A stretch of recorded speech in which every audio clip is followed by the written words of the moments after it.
So it's finally here, Btcc race day. It looks like the race is going to be at least first race dry, which is going to be much better.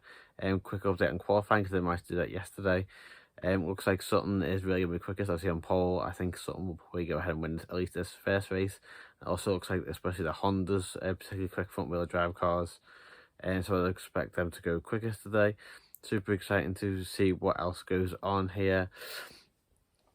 And qualifying was quite mixed with the mixed condition, things like that. I don't think the gaps between the cars will be as big as it was. I don't think the last time we've seen the gaps between cars be up to like 6 seconds between first and last.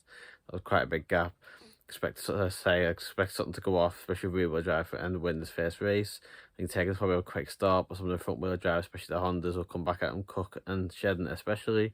I would expect to see it a little bit quicker from the Coopers. I think they really struggled the first time running in the wet. I don't think Thruxton's a good track for running in the wet, unfortunately. So if it is some driver run today, I expect the Coopers, especially Goff, to push further up the grid. But super excited for the first race. That should be on about, I think it's about an hour's time till the race.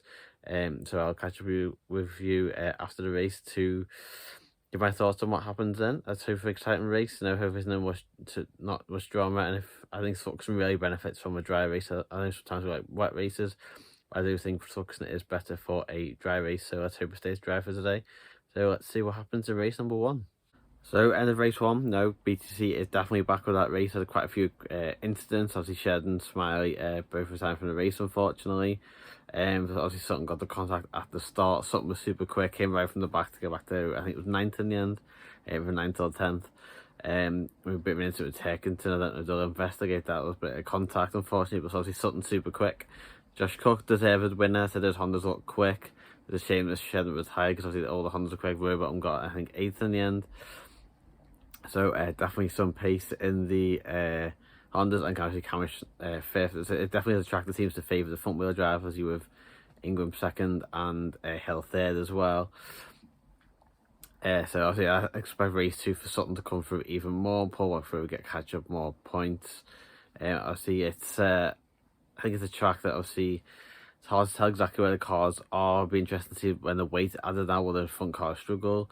One car I did think struggle was the Coopers, unfortunately. It similar to the VW last season, it doesn't seem to have the out and out pace. Obviously Jackoff got 13, so that's points. It's higher information any of the races that Thruxton last season, so that's a positive. But if you look at the lap times, they were the slowest car. All 4 cars didn't get into the 17s, whereas most cars did. They were setting up for slowest lap times, although Goff did seem to have a problem with his bonnet. So it'll be interesting to see whether he can get some more speed in the next race. But at least he's got points, so that's a positive. We're on next race. I'm not sure. I can see Cook winning this. Sutton winning this. I think Cook will be up there. The front wheel drive cars. Ingram and that will go quick again. So you'll have Shedden coming from the back with a lot of speed coming through. But I just think the weight might make a big difference here. Sutton will probably will probably win because he's got the least weight out. Obviously all the cars in front room will have less weight. He'll get a quick start, get ahead of a few of the front wheel drive cars, and you imagine he'll win. But super excited to have Btcc back. Good action there. I'm looking forward to seeing race 2 now. So quick update after race 1. So we've had the news that Turkington has now received a 17-second penalty. So this is in relation to the incident on lap 1 where he turned something round. Been given a 17-second penalty for that, which just seems a little bit harsh. I guess the point is that puts him behind Sutton, who did finish in 10th, and so that moves him up to 9th now. Guess that's the point of it. If that's something that's consistent and they deem that someone's responsible for a crash and they continue to give them penalties, fair enough. But it'll be interesting to see whether it is consistent. So that moves from an upper place up, taking down to 10th. And obviously, I imagine he'll keep the weight for 4th place, so he could struggle in the second race now. But let's see what happens in race 2 now. I've been watching some of the races now. I just finished watching the mini race. That was super awesome to watch. The sport races are always great. But looking forward to race 2 now. It should be another action-packed race. So race 2 over now. A lot of incidents and accidents. Unfortunately, had the big crash at the beginning between Geddy, Neat and Edwards. Unfortunately, it looks like Neat, unfortunately, sounds like he's got a problem. He's gone to the back of Geddy, and they've gone across the track and taken out Jade Edwards. A lot of damage to Geddy's car. Not sure if any of them 3 cars will be out in the final race, you know, I think needs to get a lot of heat over the town to be a mechanical failure. Unfortunately, it's not all he could have done. It took him a while to do that. Then we had the restart. Butcher went off as well. Big impact into the barriers. Obviously, the big one at Silverstone last year. Don't like to see drivers getting those kind of big impacts. But unfortunately, two of my predictions have already failed. Now I said a driver wouldn't win 2 races in a row with maximum weight, and Cook basically did that easy, but they didn't look troubled at all. I think Cameron probably could have challenged them, but kind of backed off because he's only in for the one weekend and went for the team. The team had to win. What was better for Cook? So obviously one prediction down already. I said same driver wouldn't win with maximum weight. I also said one team wouldn't get two drivers on the podium. I'm wrong on that as well, because obviously Btcc, who absolutely stormed it so far, did that. Sutton had an issue when he had to go in the pits and came back out, but if Sutton actually keeps it on the track, then I'm sure he's going to absolutely, he should win easily, because Infinity looks so much quicker. I watched it a few times. He just absolutely breezes past people. Unfortunately, ball number 12 came out of the draw. I say unfortunately, it's not unfortunately for Stephen Jelly, who will be on pole. Obviously, Jakoff finished 12th, and unfortunately, ball 12 came out. How unlucky is that? Cole looked a little bit better in that race, I thought. I think he got stuck behind Borley for a while. I think the one benefit he'll have this time is he's not starting surrounded by a lot of rear-wheel drive cars like he was last time. I did notice the Cooper does seem to be quite quick off the start, which is quite good, especially for a front-wheel drive car. So hopefully he can pick up a few places, especially with the heavy cars in front of him off the start next race, and he can go forward and get, if he can get a good top 10, maybe even top 8, I think that'll be a good first weekend for Cooper. Probably at the track they were hoping will do well, and they'll go to Snetterton next weekend. I'm sure they'll be hoping to do a lot better there. I think there's about 4 or 5 rear-wheel drive cars starting in the first 4 or 5 places in this race, though. So we got 2 Team BMW cars on the front row of Jelly and Oliphant. I think you could easily have another 2 cars finish on the podium, so I was completely wrong with that prediction. But I do think Sutton will probably win this. I think he's third. I think he won't obviously breeze off the start because he's got off a rear-wheel drive cars, but I do think he'll have the speed to get past him. Sutton will probably win this. Third race, but this is all action. It'll be interesting to see if any of those 4 cars, because Butchers look quite badly damaged, whether they can get them back out for the final race. Obviously all the drivers are okay, luckily, which you don't like to see drivers get injured, but it was an entertaining race. I said hopefully a little bit more from the Cooper. I think if they can get a top 10 or a top 8 finish in this final race, I think they'll be actually quite pleased with that. Don't think this is a track where they felt they were going to be particularly strong. To do that and go to Snetterton, where Goff himself always goes very well. He's won 2 races there in the past, and I think the Cooper should be a far more competitive car there. They should go a lot better. So looking forward to the third race now, and I'll catch you guys later on once we've watched that. Wow, what race 3 out there. A lot of mixed action. Obviously, people starting on different tyres with trying to salvage in the wets and the dries. It looks like halfway through the race, the dry was coming back. It did. Obviously, I think Jake Hill and Oliphant were on the dry tyres. I think for them too, it probably benefited them. I think if they stuck on the wet, they wouldn't have actually, I know they was quite high anyway, but they wouldn't have stayed there. So I think it did actually work, but overall I think the wet tyres were obviously the best. Obviously with Sutton winning.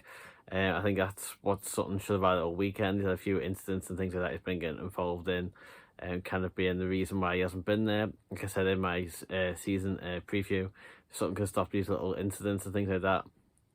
Then he should be, I mean, not necessarily all his own fault, but he should be winning the championship easy. Obviously, Plato second just nipped it on the line. Plato's had a very good weekend overall, and Jake Hill was third place of the weekend. I think BMW struggled a little bit again in that race. Good to see Goff up in 8th. Really showed more pace in that race, which is really good. A consistent weekend overall. I think they had 2 cars on the points there. Taylor Swift, I think, was about 11th. So that was really good to see. It was really entertaining race to see. So the wets were quickest to begin with, and the dries came back, and it rained a bit more, and the wets went quicker again. I think overall weekend, I think there's been a few picky incidents, but I think overall it's been a good weekend of racing. Shout out to Rick Parfitt in that last race as well. 16th, just missed out on points in his first weekend in touring cars. Bearing in mind, Thruxton is a track he's never raced at. I thought that was a super effort there. So well done to him. I think it sets up nicely for the the next round. I think it's about a month. It's about 5 weeks or something like that now till Snetterton. I think some of the teams need it after some of the incidents, some of the damage and things like that. But to really set up the championship really well. I think I mixed up a few of my predictions for the season, but I think it did show how competitive it will be. It'll be a really mixed up grid. So well done to Sutton on that race win. It was just so good just to see the touring cars back. I will quickly go through a bit of a weekend overview of all the races now. So if I just kind of look at a few predictions I made for the pre-season, I've already got two of them wrong already. I said they would have two drivers from the same team on the podium. We did have that in race 2, the Btcc. I said a driver wouldn't win max from ballast, which Cook did. So two of them unfortunately out, but quite a lot of my other predictions I'm quite confident on. Looking at why some drivers did this weekend, I thought Sutton proved how quick he is. Sometimes he seems to get caught up in incidents or there's an issue with the car. I think he will win the championship still if he doesn't have incidents and doesn't have any problems. Jake Hill is now the championship leader. They're fantastic, 3 podiums. Can't get too much more than that. Obviously, want to lead the championship as the leader. Obviously, Josh Cook got 2 wins. He's second in the championship now, but he had a really poor third race. Had a penalty in the last race as well, so he fell away a little bit. Cameron had a really good weekend. It's a shame that he's only in for 1 weekend. I'm not sure they're trying to make a deal to keep him in there for the rest of the season. But obviously, there's also commitments to Porsche in the Porsche Championship. Whether he gets out of them to stay in it, it would be a shame to not see him continue for the rest of the season. Obviously, Turkington didn't do too much. The BMWs really do look like they're struggling, even in some of the drier conditions. So maybe it's something to watch that the BMWs might struggle this season. But obviously, I think Turkington's 6th in the championship with about 25 points, maybe 7 actually. Robot and Best of the Jack Sears did really well. Picked up 22 points overall. I think he did quite well in the overall championship. Obviously, just 1 place off a podium, which would have been one of my ticks on my predictions, but didn't do quite so well in the third race, unfortunately for him. So yeah, like I said, BMW seem to be just struggling both sides of it, both Team BMW and Sicily just didn't seem to have a great weekend. The Btcc Hondas did seem to do better than the Dynamics ones. Overall, I think they're from the 1-2 in race 2. I don't think there's a lot of difference between them. I think the Honda's going to be a lot stronger than I actually expected it to be. Overall, including the Vauxhalls as well, I think Plato had an extremely strong weekend. I think he's 3rd in the championship now, getting a 2nd place in race 3. Dan Lloyd did a good job and he got 3 points finishes overall as well. Going that, Ingram had a pretty strong weekend except for that last race. I think he looks like he's going very well in that Hyundai. Looks like he's made the right choice moving away from the Toyota into the Hyundai. Who also got Bawley, I thought, had a good weekend, except for again towards the end of race 2 and race 3 wasn't the best for him. He had a crash at the end of race 3.